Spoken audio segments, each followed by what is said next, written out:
Hello, good afternoon and welcome to the Midday News.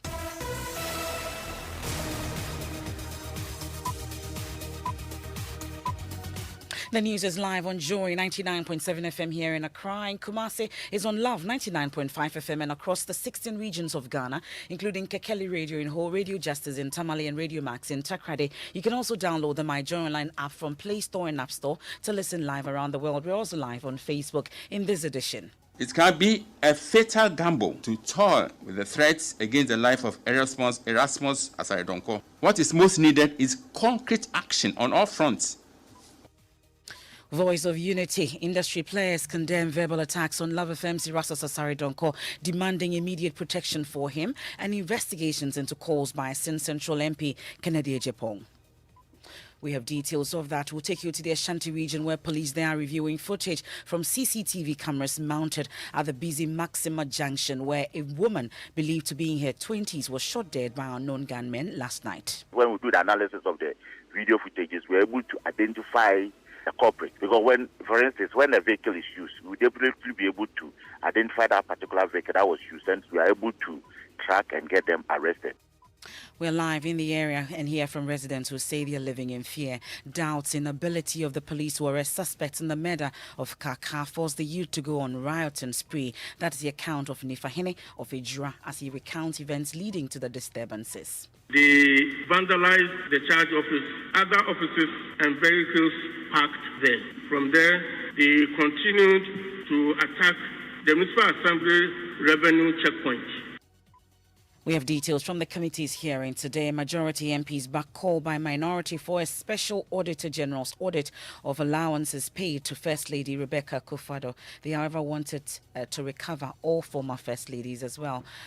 We have sports. The foreign-based athlete coordinator for Ghana's Olympic team, Professor Andy Owusu, believes the relay side have the bond required to excel at the impending Tokyo 2020 Olympic Games. More in about 20 minutes. That's and more here on the Midday News with me, Emefa Apao. Please stay for details.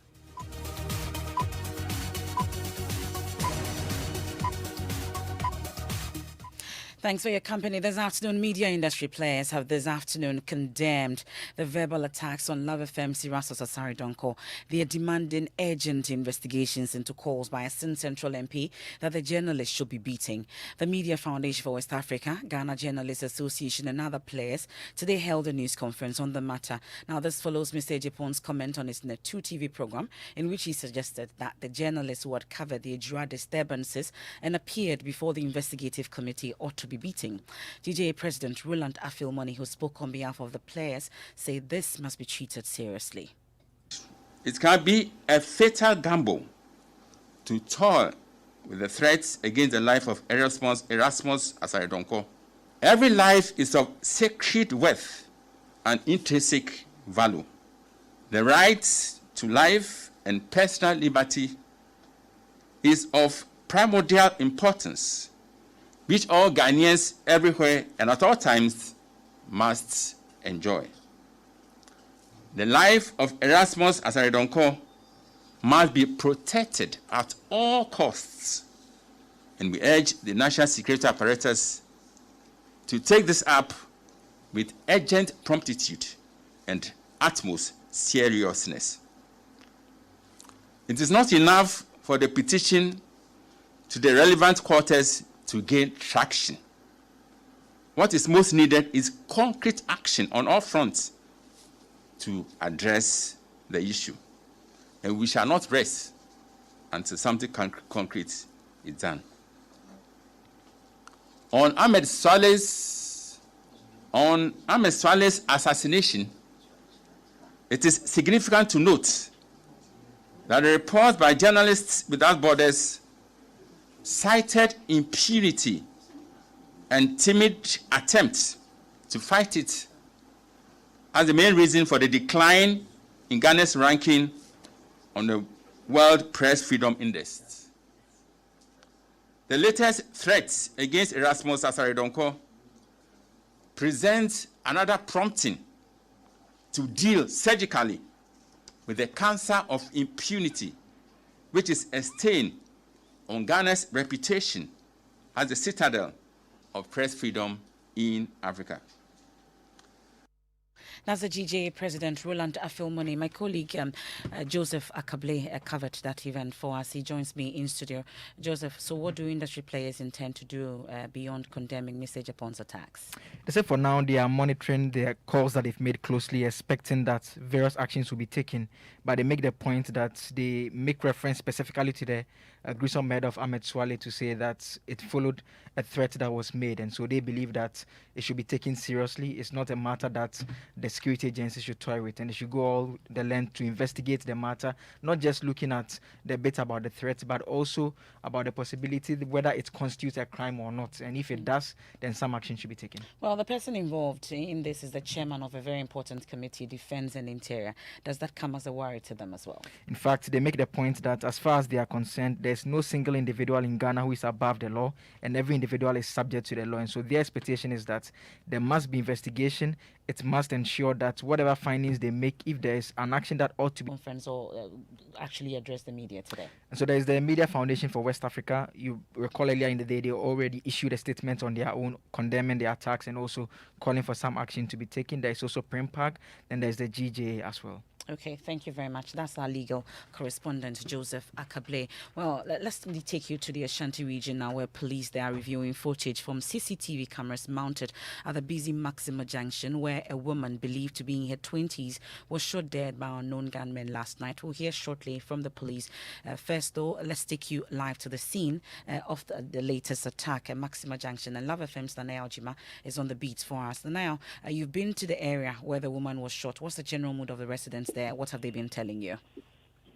So those around mostly people who do their commercial business around that area. Now the people that are living in places I met today say they sometimes work deep into the night. So after seeing or witnessing such an incident, they are afraid for their lives. Now this is not the first time they are witnessing a robbery cases, but for somebody shooting and killing an individual after taking the person's possession, this is the first time it's happening. So they are pleading with police and authorities to strengthen security in the area. But speaking to some of the other people, until now, they used to have a community watchdog committee who used to patrol the area in the evenings. They had some calm or armed robbery was minimized during that time. But some people refused to pay the money that they used to support the Watchdog Committee, leading to the collapse of the Watchdog Committee. And some believe that this is one of the reasons why they are witnessing such an incident. Well, but do we know if the deceased has been identified by any of her relatives just yet? The last time I got to the police, they said they are yet to get anybody come to them to help identify the individual who was killed yesterday. That's my colleague Nanaya Ojima there reporting from the Maxima Junction in the Ashanti region. Well, this incident is one of several violent attacks witnessed in Kumasi in the last few months. The Joy News Research Desk has been digging up some of those incidents. Kwesi Parker Wilson joins me in studio with more on this. Parker, what do we know? On February 8th, gunmen attacked and injured 3 persons at Action Prayer Ministry. That is Achema Koforidua. Move forward to March 25. A road engineer in Kumasi was also shot in the head by armed robbers. We are told that that happened around his residence at Bokrom. And we know about the Bantima robbery incident where 4 suspected armed robbers attacked the mobile money vendor at Bantima at gunpoint and made away with over 240 Ghana cedis. And also in Bokrom again, another guy was attacked and the armed robbers bolted away with 140,000 Ghana cedis. That was broad day. Armed robbery attack. And just yesterday, we also heard about the latest incident of the young girl. Well, thank you very much, Kwesi Parker Wilson, that the police has been responding to these concerns. ASP Godwin Ahianyo is spokesperson for the police in the Ashanti region. The cameras are connected to those monitors. We have some at the National Security Secretariat. So we are coordinating with them. So whatever happens within the metropolis, wherever we have the cameras, we are able to visit the cameras, the video footages, and then we are, as part of our investigations, when we do the analysis of the video footages, we're able to identify the culprit. Because when, for instance, when a vehicle is used, we definitely be able to identify that particular vehicle that was used. And through the appropriate authorities, the corteses who are in charge of those institutions, we are able to track and get them arrested. We have done it before. If you remember, recently I told you somebody was murdered, and I told you we are in touch with the National Security Secretariat, and still we are doing it. We are doing the analysis, and I'm sure pretty soon we'll be able to get the perpetrators and then arrest them.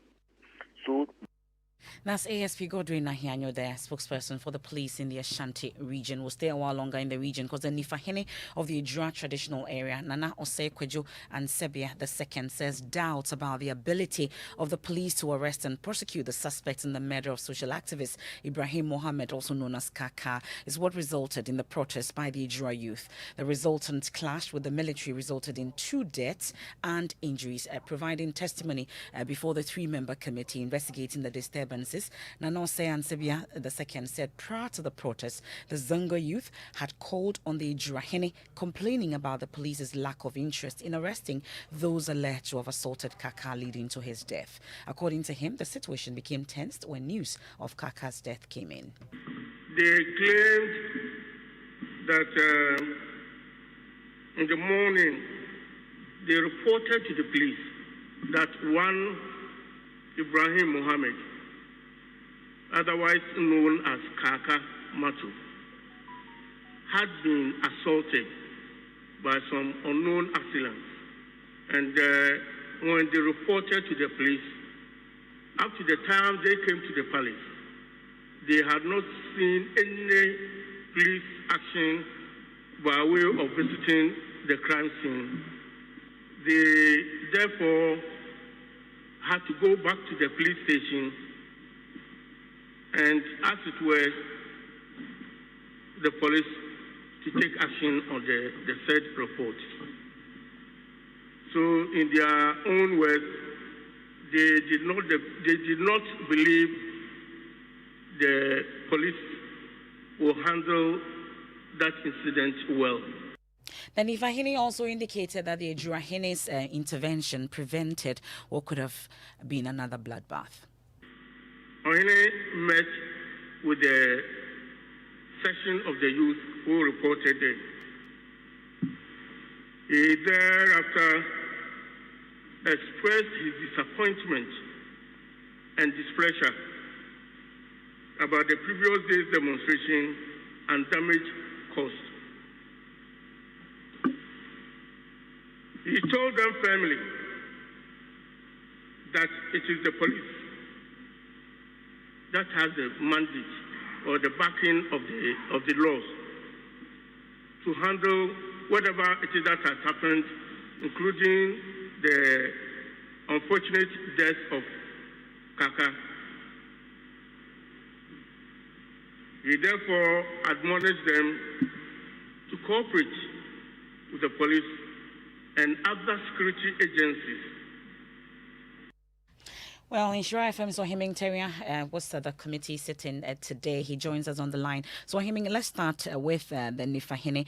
Beyond recounting events of the day and the role the traditional authorities played, what more did he reveal? Yes, Abefa Nana Osekoju and Sebie II, who we are told has a military background, did provide the committee with answers as to whether it was right for police, for instance, to send their water cannon to the cemetery at the time that the late Ibrahim Kaka Macho was being laid to rest. And he said because he was not, with the police service and might not be privy to information that were available to police, he couldn't tell whether it was right or not for police to be there. But for him, it was somehow a bit provocative for police to have sent the cannon water vehicle to the cemetery. And then he also touched on the fact that the police in Ejura is under-resourced and called for the assistance, and the fact that because the police were under-resourced, that is why he thinks that it was right for the military to support the activities and operations of police in Ejura in the event of the clashes in Ejura. Until the police in Ejura in particular is the numbers rise and is well equipped to handle the situation as it develops. We might need some support from the military by way of a detachment. The presence alone, if you have certain level of muscles, some attitude, some behaviors will not come up. So if you're able to equip the police to the extent that in the draft alone, they can perform what is expected of them, I don't think the military will even worry to get involved. So, I mean, just before I let you off, what's the next direction for the committee? For now, the committee says it is suspending sitting for today. The Nana Kojo Ansabie II is the only witness who is appearing before the committee, and they say tomorrow will be an indoor interaction for the police to the committee to monitor some of the video evidences that have been provided, and then on Friday the committee will sit in public to allow witnesses to appear before it. Ohiming Terrier there with Inshira FM reporting from the Prempeh Assembly Hall on the Ejura Committee sitting today. We'll delve into some other issues now, and the Trade Union Congress says the recent hike in salaries for Article 71 office holders will demoralize the ordinary worker. The Yan Tiamwabedu Emolument Committee recommended an increase in the president's salary from 29,899 cedis to 47,277, as well as increases for MPs and ministers, among other Article 71 office holders. Meanwhile, the Tripartite Committee this year recommended an increase in the minimum wage by 6%. In 2016, the ordinary public sector worker earned about 6% of the monthly average salary of Article 71 office holders. Public Relations Officer of the TUC, Na Ayele Adefio, says ordinary workers will be demoralized. I mean, we're looking at a year when tripartite settled on as woeful as 6% increment for minimum wage.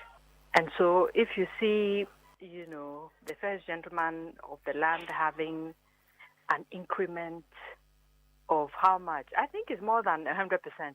Yes. 47,000. Then you're also a worker. You ask yourself, what's the point? Why do I have to kill myself for a country that doesn't give a hoot about me? That's just, to put it plainly, because it's so demoralizing, simply demoralizing. I mean, if you look at the ordinary public sector worker and the kind of take-home, I'm not even looking at the annual basics, and the kind of take-home in these times. I mean, sometimes you just don't know. You're at a loss for words, really as to what is going on. Because it beats my imagination. I mean, you would think that if somebody came to tell me, put me into a position of power and that I'll do this, I'll do that. I mean, I ought to think again, because Naile Adefio speaks for the Trades Union Congress. Now, majority MPs are backing a call by the minority for a special Auditor General's audit of allowances paid to First Lady Rebecca Akufo-Addo. They, however, want the audit to cover all former First Ladies, including Lordina Mahama. Deputy Minority Leader Dr. James Klutse Aveji, at a media briefing yesterday, called for the audit after the First Lady's office disclosed she has paid back 899,000 cedis allowances given her since 2017. We are calling on the Auditor General to go into the accounts of the First Lady and the Second Lady, first of all, to ascertain that the money she refunded is the money she actually received. That is number one. Two, also to compute the interest that money would have accrued if that money had been put into any interest-bearing account, so that money should also be refunded. The interest component should also be refunded. Third, to ascertain whether there is sufficient money in the account so that the check that she has issued will not bounce. Yeah. That's the chairman of the Public Accounts Committee and also the Deputy Minority Leader, Dr. James Klutse Aveji. Well, Majority MP on Parliament's Finance Committee, Dr. Stephen Amwa, says the demand is in order but must be carried out fairly. The controversy this whole issue gives rise to has actually induced the First Lady and the Second Lady to say that, okay, we have not even written to accept the new proposal. We are rejecting it. If even the allowances given us is an issue, we are paying back. Then they go again. Some are saying she's arrogant. Some are saying her account should be checked. Thank you very much. If that is the case, the account of Lordina Mahama, Her Excellency, respectfully, we must start from here. We must start from all the first ladies. All of them, we have to. I agree to what they are saying. But it couldn't have the only one first lady. They should come and tell us the differences between allowances and salaries. Allowances, probably one of the differences is the variation in terms of payment monthly. 2, allowances in terms of taxation gives us either nothing or lower measurement as against even salary. 3, salaries are more better structured in terms of approach. So which of the 2 is even better? That's Dr. Stephen Amwa. He's a member of Parliament's Finance Committee. Meanwhile, Parliament is expected to debate a motion by 2 MPs asking the House to reject a request by the Finance Minister for the House to approve a $28 million car loan for MPs. Joseph Opoku-Gakpo, our parliamentary correspondent, joins us with more. Joseph, tell us about this motion. So this is a motion filed by the Okaikwe Central MP Patrick Abuama and Samuel Kujetua-Blakwa, who is the MP for North Tongue, and they're asking that Parliament rejects the term loan agreement of $28 million between the government of Ghana and the National Investment Bank for the purchase of vehicles for members of the 8th Parliament. And what they're asking additionally is that alternatively, the House should direct and give an approval that will allow for the state to provide for members facilities necessary for the performance of their duties as provided for under Article 71 of the 1992 Constitution. Essentially, what they want in that regard is the provision of vehicles with associated fueling and drivers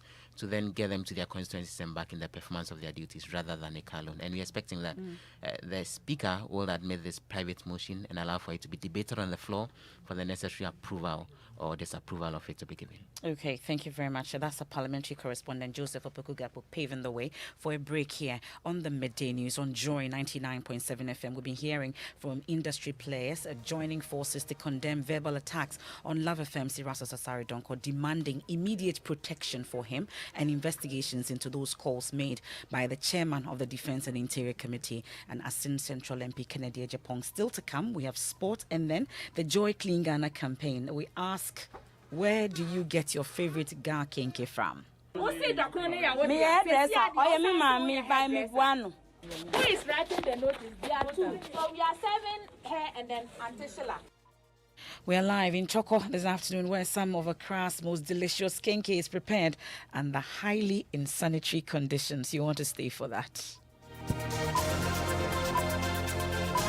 Do you know that when you dial *700# on Vodafone, you are accessing a world of endless opportunities, from getting a job in another country while right here in Ghana to playing esports in real time, from attending world-class institutions from your bedroom to seeing specialist doctors without leaving home, and so much more. So get the best value data offers in Ghana on Vodafone. Get 1.23 GB data, no expiry data for only 5 Ghana cedis, 3.4 GB data for only 10 cedis, and 9 GB data for only 20 Ghana cedis. Dial *700# now. Vodafone. Together we can. The 2021 Population and Housing Census is ongoing. Prior to being counted, census officers identified and assigned unique numbers to all structures in Ghana and collected basic information on their occupants. Ghana Statistical Service wishes to express its gratitude to all persons in Ghana for your support and cooperation during this process. If your structure has not yet been numbered or listed, or if you or your household has not been counted, please call toll-free 0800 426 426 or 020-685-0157 or 059-147-6893 or 055-162-5567. You can also send a WhatsApp message with a content not listed or not counted and possibly the location pin of the structure on 059-147-6884 from 6 a.m. to 10 p.m. The 2021 Population and Housing Census. You count. Get counted.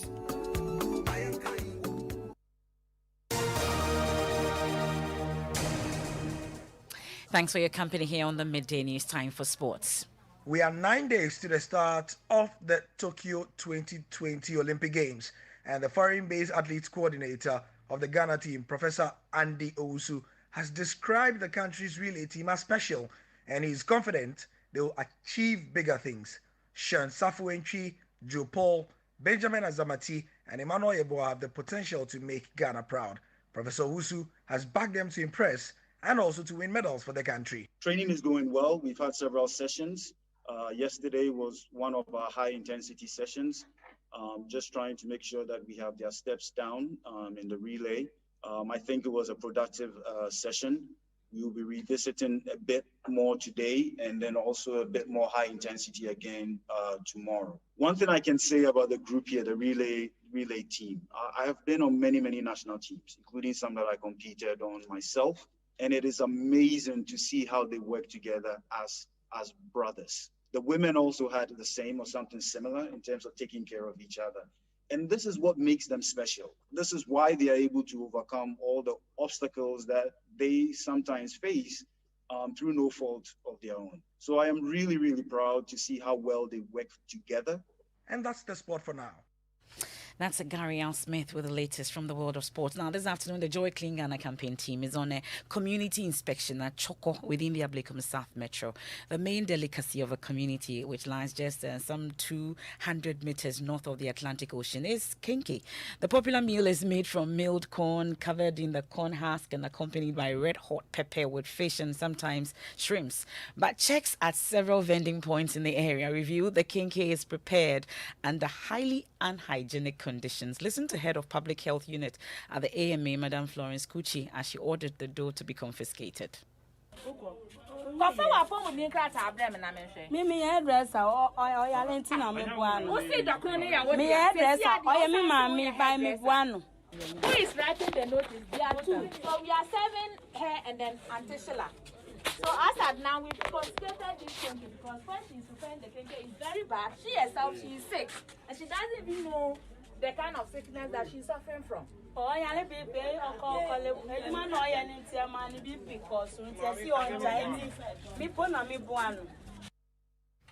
well, my colleague Manuel Kranting is with the team as always. Mr. Clean Ghana, what did you find today? At all the 5 vending points for kinky that we visited, none of the sellers had a medical clearance. In fact, the fermented dough that they used to prepare the kinky had been overtaken by flies. And you see utensils with leftovers from days before. And so the AMF itself decided to confiscate all the dough and serve them abatement notices. And that's what we've been doing today, MFR. So what you're saying is that when I go to Choco, it will be difficult to buy kinky this afternoon? Well, very difficult. Indeed, some of the other vending spots that we visited, we saw the spots abandoned. All the sellers had run away, leaving their wares there. And so it will be very difficult for you to find kinky to buy if it's not under hygienic conditions. Thank you very much, Manuel Kranting. It's time for our Drive Safe campaign. Safe driving saves lives. Drive safe. Now, crashes on Ghana's roads have worsened, especially this year, as 1,450 people have been killed in 6 months. This is a 27.19% rise compared with same time last year. In Techiman, however, traditional rulers have joined local government authorities to change the narrative. Seth Kwame Boateng recently visited these two towns and came through with this report. The narrative is that Okada and tricycles quickly sprung up and offered alternative modes of transport. These small vehicles may be everywhere in the town, but they have been confined and restricted to specific streets. The Tricycle Council is very proactive. The Dabenhine or Hineba Nana Owusu and Kibu Siako II says one fatal accident triggered this action. There was a bullion van for Bank of Ghana came to have an accident in Techiman here. All this amount to one of the reckless driving of this tricycle. When it crossed a tanker, then it also veered towards the bullion vans and crashed. We decided to do something. Under no circumstances must this happen again. Seth Kwame Boateng with our Drive Safe campaign for today. And guess who's in the studio with me this afternoon? Raymond Akwa, what's trending on social media? Kennedy Japan and Ameswale, not for very good reasons though. Started with Kobe Founder, he says Kennedy Japan has threatened the journalists and authorities are acting like they haven't seen nor heard what happened to equality before the law. Sheldon is tweeting at Ayawa of the day. It says Kennedy Japan is at it again. He has threatened another journalist and we all know it won't go anywhere. If you have money and power in this part of the world, you are untouchable. The other one to do with Amaswal is also connected to it. Now, Nanama Jamanasante is tweeting at Just Nanama. Well done to Joy FM for the swift response to the MP's reckless comments. Kennedy Japan is not above the law. He shouldn't get away with threatening judges, pastors, and journalists. At some point, the rule of law, people in Ghana's government must call him to order. Enough is enough. Hopefully something is done about the situation. Well, myjoyonline.com, there are a number of stories there that you've been reading. Minority demands Auditor General to probe account of spouses of President and Veep. The multimedia group files formal complaint against Kennedy Ejapong for threatening Erastus Asare Donko. And also the multimedia group refutes defamatory statement by Kennedy Ejapong. Kennedy Ejapong's threat against Erastus Asare Donko on live TV worry, and that's according to Ashigbe. That and more on myjoyonline.com. We've also been hearing from media industry players condemning these threats by the chairman of Defence and Interior Committee of Parliament. There's more when you log on to myjoyonline.com. We have Living Word with Pastor Mensah Otabil, and we are breaking up the fallow grounds. I am MFA Paul. Thanks for your company on behalf of the entire team.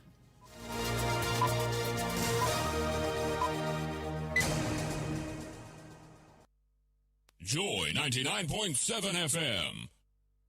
Hello, please, am I speaking to Miss Joanna Kuma? Yes, please.